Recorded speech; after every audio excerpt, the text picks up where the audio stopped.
এবারে বেরিয়ে পড়েছি কাজিরাঙ্গা যাবার উদ্দেশ্যে দুর্গাপুর থেকে।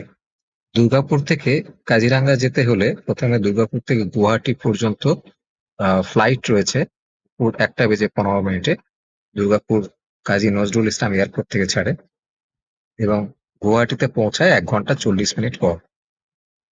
গুয়াহাটি থেকে এয়ারপোর্টে নেমেই এয়ারপোর্টের বাইরে রয়েছে ট্যাক্সি স্ট্যান্ড রয়েছে, যেখানে প্রিপেড ট্যাক্সিও পাওয়া যায় বা এমনি ট্যাক্সি ক্যাবও পাওয়া যায় বিভিন্ন রকমের। বা আরেকটু বাইরে বেরিয়ে আসলে পার্কিং লটে দেখা যায় যে ইলেকট্রিক বাস রয়েছে, যেগুলোকে ই বাস বলে। এমনকি সিএনজি বাসেসও রয়েছে। ইলেকট্রিক বাসগুলি গ্রিন কালারের আর সিএনজি বাসগুলি রেড কালারের। তো এই বাস ধরে হোক বা কোনো ক্যাব নিয়ে আইএসবিটি গুয়াহাটিতে আহ, যেতে হবে। মোটামুটি সময় লাগে 1 ঘন্টা মতো, 22 কিলোমিটার ডিস্টেন্স। ক্যাবে ভাড়া নেয় 300 টাকা মতো। আইএসবিটি গুয়াহাটি থেকে কাজিরাঙ্গা যাওয়ার প্রচুর বাস সার্ভিসেস রয়েছে, যেগুলো এসি ভলভো বাস, ভলভো কোম্পানির অথবা ভারত বেঞ্জের রয়েছে, বিভিন্ন কোম্পানির রয়েছে। এবং ভাড়া মোটামুটি 500, 600, 650 এরকম রেঞ্জের মধ্যে থাকে। ডিস্টেন্স গুয়াহাটি থেকে কাজিরাঙ্গা পর্যন্ত মোটামুটি 200 কিলোমিটার কম বেশি। তো এইরকম একটি বাসে উঠে পড়লাম। বাস ছাড়লো মোটামুটি 5:15 আইএসবিটি থেকে। তবে আইএসবিটি থেকে খানাপাড়া মিনি আইএসবিটিতে ওরা দাঁড়ায় প্রায় 0.5 ঘন্টা মতো। তো ওখানে পৌঁছানোর পর ওখান থেকে ছাড়লো প্রায় 6:30 নাগাদ। এবং আরেকটা জায়গায়, যে জায়গাটা ওরা দাঁড়ায়, বিভিন্ন রকম ওরা মালপত্র তোলে প্যাসেঞ্জার ছাড়াও, তার জন্য ওরা 0.5 ঘন্টা 45 মিনিট মতো দাঁড়ায়। এবং একেবারে একটি জায়গাতে দাঁড়ায় নীলাচলের কাছাকাছি, সেখানটায় নীলাচল গেস্ট হাউস বলে একটি জায়গা রয়েছে, যেখানে ওরা দাঁড়ায় প্রায় 0.5 ঘন্টা মতো নাইট হল্ট বা রেস্ট রুমের জন্য। কেউ কেউ ডিনারও করে নেয় এবং সেখান থেকে পরিশেষে কাজিরাঙ্গায় পৌঁছানো হবে। কাজিরাঙ্গায় পৌঁছালাম যখন, তখন প্রায় রাত 12টা বাজে। তো ক্রেজি রুমস এই আহ হোটেলটিতে আমার বুক করা ছিল আগে থেকে। ভাড়া পড়েছিল অ্যারাউন্ড 1000 মতো পার নাইট। ওখানে বুক করা ছিল। ওখানে ম্যানেজার যিনি ছিলেন তিনি খুবই আহ, ভালো এবং অতিথি বৎসলও বটে। আমার জন্য অত রাতেও উনি জেগেছিলেন এবং বাস স্ট্যান্ডে ওয়েট করছিলেন। বাস স্ট্যান্ডটা জাস্ট হোটেলের অপোজিটেই, রাস্তার এপার আর ওপার, কাজেই কোনো অসুবিধা হওয়ার কথা নয়। ওর কাছাকাছি একটি ইন্ডিয়ান অয়েলের পেট্রোল পাম্পও রয়েছে, যেটা অনেকটা ল্যান্ডমার্কের মতো কাজ করে। তো সেখানে পৌঁছানোর পর রাত্রে রেস্ট নেওয়া হলো। রেস্ট নেওয়ার পর পরের দিন সকালে ওখান থেকে আমার গেট পাস করা ছিল বাগড়ি ট্যুরের জন্য। কারণ ওই সময় কোকোড়া রেঞ্জ বন্ধ ছিল এবং আরো দুটি যে জায়গা রয়েছে সেই দুটি জায়গাও বন্ধ ছিল। অক্টোবর মাসে ওরা খোলেনি, নভেম্বর মাস থেকে কোকোড়া সেন্ট্রালটা খুলবে। তো অক্টোবর মাসে বাগড়িটাই খোলা ছিল এবং এখানে অনেক গন্ডার, হাতি, হরিণ ইত্যাদি দেখা যায়। বাঘের দেখা অবশ্য পাওয়া খুব শক্ত। তো আমার গেট পাস করা ছিল। গেট পাস অনলাইনে কাজিরাঙ্গার যে অফিসিয়াল ওয়েবসাইট, সেখান থেকে করা যায়। 518 টাকা পার পার্সন লাগে গেট পাস। এবং আরো অনেকগুলো ফিজ রয়েছে বন দপ্তরের, এবং এটা গভর্নমেন্টের অ্যাকাউন্টেই যায়। এই নিশ্চিন্তে এটা পে করা যায়। তো এই অনলাইনে পেমেন্টের পর গেট পাসটা তৈরি হয়ে গেল। এবার ওখানে গিয়ে জিপ হায়ার করতে হয়, রেন্টাল জিপ। তো আমি যেহেতু সিঙ্গেল পার্সন ছিলাম এবং ওই দিন আমি কোনো শেয়ারে পাইনি, শেয়ারে পেলে হয়তো জিপের ভাড়াটা অনেক কম পড়তো। তো আমি একাই একটা জিপ নিতে হয়েছিল, ভাড়া পড়েছিল 2000 টাকা। সেইটি নিয়ে আমি আহ যে বাগুড়া যে বাগুড়ি যে ফরেস্টের এন্ট্রি গেট, সেখানে পৌঁছালাম। আমার সঙ্গে যিনি ড্রাইভার ছিলেন অত্যন্ত জেন্টলম্যান, একজন ড্রাইভার কাম গাইড, উনি অনেক হেল্পও করেছেন, বিভিন্ন রকম ডিসক্রিপশন দিতে দিতে গেছেন। ওনার নাম হচ্ছে জিতু।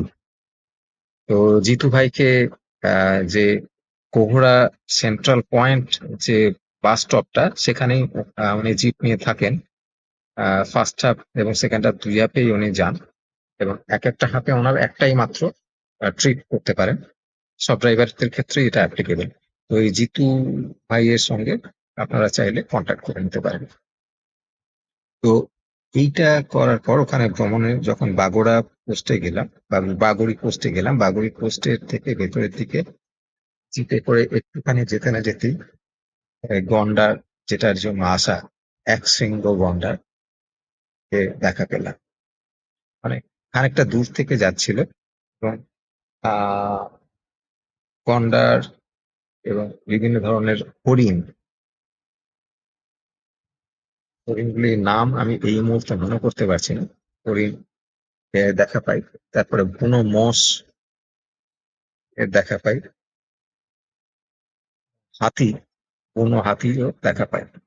এই প্রসঙ্গে একটু বলে রাখি যে এখানে এলিফ্যান্ট সাফারিও হয়ে থাকে, কিন্তু বাগুড়িতে এলিফ্যান্ট সাফারি ওই সময় বন্ধ ছিল। যেটুকু শুনেছিলাম যে ট্র্যাক কমপ্লিট করা এবং রিপেয়ার করা, এইগুলির জন্য ওরা এই এই সময়টায় খোলেনি, অক্টোবর মাসে খোলেনি। এলিফ্যান্ট সাফারি ইত্যাদিগুলো খুলতে মোটামুটি আরো আহ, 1 মাস মতো সময় লাগবে। তারপরে ওরা এলিফ্যান্ট সাফারির জন্য ওটা ওপেন করে দেয় টুরিস্টদের জন্য। এমনি যে কুনকে হাতি যেগুলো বলে, যেগুলো সাফারি এলিফ্যান্ট, তার দু একটিকে দেখেছি ওখানে, যারা ওখানে রেস্ট নিচ্ছে এবং যাদের পরিচর্যা করা হচ্ছে, খাবার দাবার দেওয়া হচ্ছে, কিন্তু তারা টুরিস্টদের জন্য অ্যাভেলেবেল ছিল না ওই মুহূর্তে। শুধুমাত্র জিপ সাফারিটাই অক্টোবর মাসে অ্যাভেলেবেল ছিল। তো এই ইনফরমেশন গুলি যারা কাজিরাঙ্গা ভ্রমণের জন্য যেতে চান, যদি বিশেষ আহ, উদ্দেশ্যই থাকে যে জিপ সাফারি না করে এলিফ্যান্ট সাফারি করার জন্য যাওয়া, সেক্ষেত্রে যখন গেট পাসের জন্য অনলাইনে বুকিং করা হবে, সেই বুকিং এর সময়তেই ওখানে অপশনটা চলে আসে অটোমেটিক্যালি। আমি যখন বুকিং করি শুধুমাত্র বাগড়ি অপশনটাই ছিল, অন্য কোনো যে আরো যে 3টে অঞ্চল রয়েছে, এন্ট্রি পয়েন্ট রয়েছে জঙ্গলে যাওয়ার, সেইগুলি, সেই অপশনগুলি শো করছিল না, মানে ওইগুলি অ্যাভেলেবেল ছিল না। সিমিলারলি যে সাফারির জন্য শুধুমাত্র জিপ সাফারিটাই ওখানে শো করছিল, এলিফ্যান্ট সাফারির কোনো অপশন ওখানে শো করছিল না। যদি এলিফ্যান্ট সাফারি অ্যাভেলেবেল থাকে তাহলে ওই অপশনটিও শো করতো, এবং কেউ চাইলে ওটাকেও বুক করতে পারতো। তবে হ্যাঁ, জিপ সাফারি আর এলিফ্যান্ট সাফারি একই সময় তো আর বুক করা সম্ভব না, টাইমিং গুলোও আলাদা অবশ্য। এলিফ্যান্ট সাফারি মোটামুটি ভোর 5:30 6টার থেকে শুরু হয়ে যায়, এবং 7:30টার মধ্যে ওটা শেষ হয়ে যায়। আর জিপ সাফারি বাগলতে শুরু হতে হতে প্রায় আহ, 7, 7:30 থেকে খোলে, গেট খোলে সকাল 7:30টায়, এবং 7:30 থেকে 10টা পর্যন্ত ওরা অ্যালাউ করে।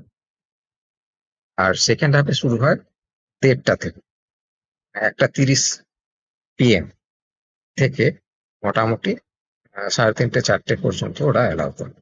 এটা হচ্ছে ফরেস্টের যে রুলসটা আছে, এবং এই রুলস গুলি সমস্ত দেওয়া আছে কাজিরাঙ্গার যে অফিসিয়াল গভর্নমেন্ট ওয়েবসাইট রয়েছে সেখানে। তো সেই জন্য কাজিরাঙ্গা ভ্রমণের আগে অতি অবশ্যই আহ বেস্ট হচ্ছে যে কাজিরাঙ্গার অফিসিয়াল ওয়েবসাইটে গিয়ে ভালো করে দেখে নেওয়া যে কি কি রুলস রয়েছে, এবং কিভাবে সেটা বুকিং করা যেতে পারে, বুকিং এর চার্জ কত, জিপ সাফারি করলে জিপ সাফারির চার্জ কত, ইত্যাদি সমস্ত কিছুই দেওয়া আছে। এলিফ্যান্ট সাফারির জন্য ইন্ডিয়ানদের জন্য কত, ফরেন ন্যাশনাল হলে তাদের ক্ষেত্রে চার্জ কত হতে পারে, সেটা দেওয়া আছে। এবারে সেটা, এই ফিজটা জিপ সাফারি বা এলিফ্যান্ট সাফারির ফিজটা ফিক্সড। আর জিপ সাফারির ক্ষেত্রে অনেক সময় প্রাইভেট যে জিপ রয়েছে বন দপ্তরের বাইরে, তাদের সাথে খানিকটা বার্গেনিংও অনেক সময় করতে হতে পারে। কাজেই এটা প্লাস মাইনাস হবে 2000 বা 2200 এরকম রেঞ্জের মধ্যে।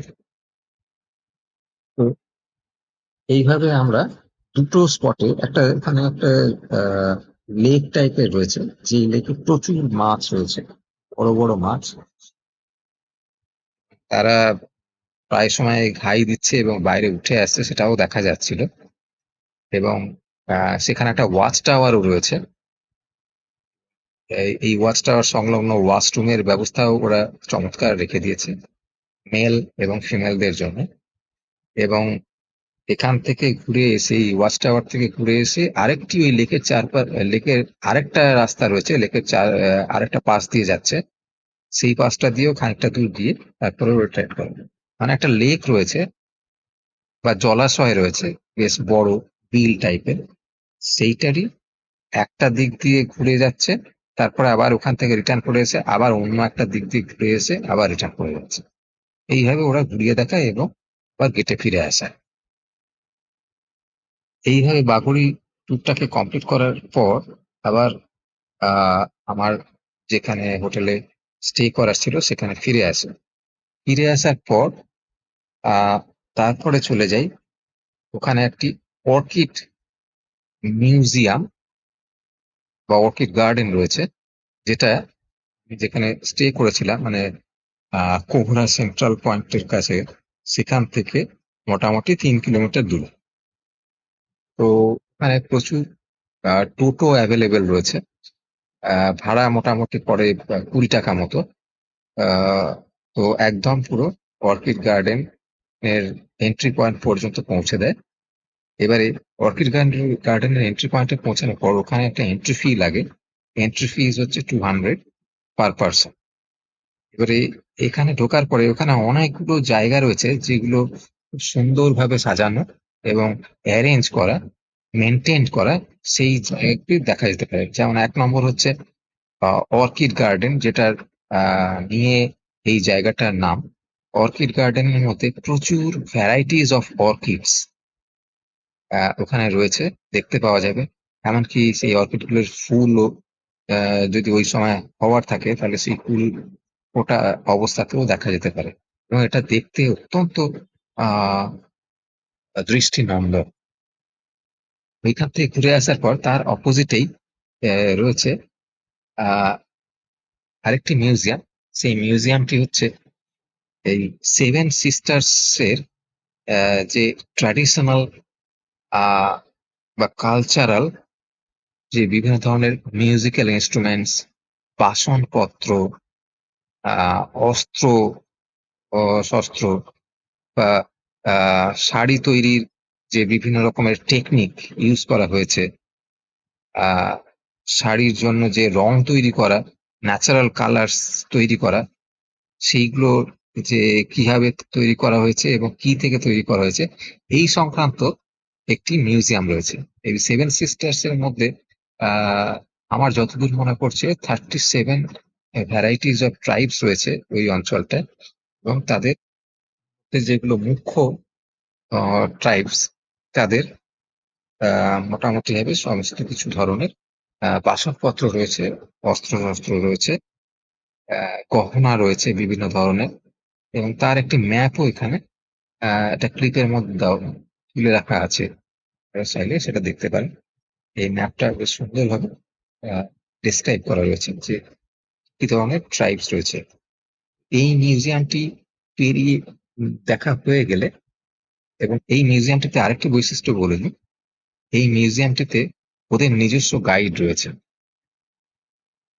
আপনি যেই ওখানে ভেতরে ঢোকা হবে, সঙ্গে সঙ্গে ওই গাইড সমস্ত জায়গাটি ঘুরিয়ে দেখাবে। এবং হিন্দিতে চাইলে হিন্দিতে, ইংলিশে চাইলে ইংলিশে।